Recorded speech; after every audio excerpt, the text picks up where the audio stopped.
virtually everyone will agree that 2012 is the next year of solar climax. The coming solar maximum in 2012 is not the only cause for concern. Scientists have noticed a weakening of the Earth's magnetic field and a shifting of the poles, some even suggesting that the North and South poles could literally reverse places with each other. I think viewers have probably read about the changing in the magnetic poles of the Earth, the magnetic reversal. It overturns very slowly, may take a few hundreds of years to make a complete overturn. And it's probably the case that we're in an overturn now, a beginning of an overturn, because the position of the magnetic pole has migrated some few hundred miles in the last few decades. So it is beginning to overturn. Now the real question is, what is the effect of the overturn of the magnetic field on Earth phenomena? There could be a reduction in the shielding effect. This could have some consequence. I don't think it's known whether the consequence will be calamitous, disastrous, but probably some meteorological change will take place.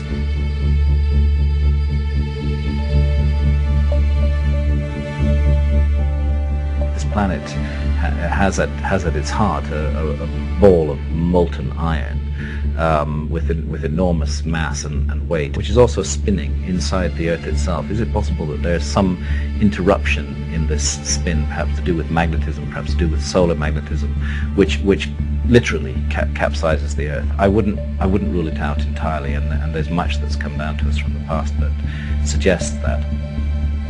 Lots has been said about a potential pole shift.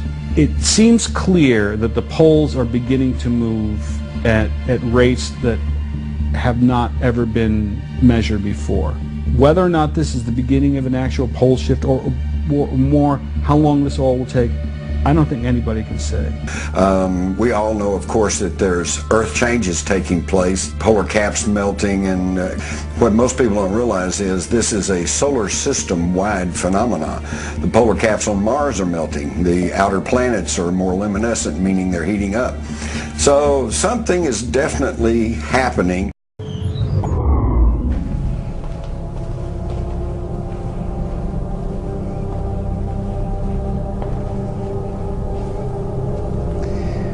When studying ancient warnings, one would find it difficult to overlook writings from the Bible, which shockingly provide warnings of a worldwide devastation and also hint to a pole shift occurring, described as taking place before what most people refer to as Armageddon, a worldwide war for resources and survival.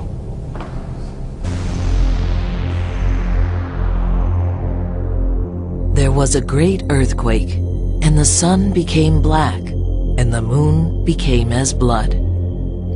Every mountain and island were moved out of their places, and there were voices and thunderings and lightnings. There followed hail and fire mingled with blood, and they were cast upon the earth. And the third part of trees was burnt up, and all green grass was burnt up. And the third part of the creatures which were in the sea and had life died. There should no flesh be saved, but for the elect's sake, those days shall be shortened. This phenomenon is called pole shift, in which the entire mantle of the Earth would shift in a matter of days, perhaps hours, changing the position of the North and South Pole, causing worldwide disaster. Earthquakes would rock every continent. Massive tsunamis would inundate coastal cities. It would be the ultimate planetary catastrophe. As unlikely as this theory seems, it is backed by science. Albert Einstein first suggested it in 1955, and a new study from Princeton University reveals that the poles have shifted before. The North Pole rested in the middle of the Pacific, placing Alaska at the equator. Even if this pole shift took place slowly over years, it would result in global climate change and shifting sea levels. If it took place rapidly, it would mean planet-wide disaster and mass extinction of species.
chief scientist of the IRAS satellite actually announced having found this planet December 30th, 1983. It was picked up by 6 dailies. It made the Washington Post. It's one of those daily newspapers that picked it up. Very quickly thereafter, they wanted to make sure people understood that it was a mistake.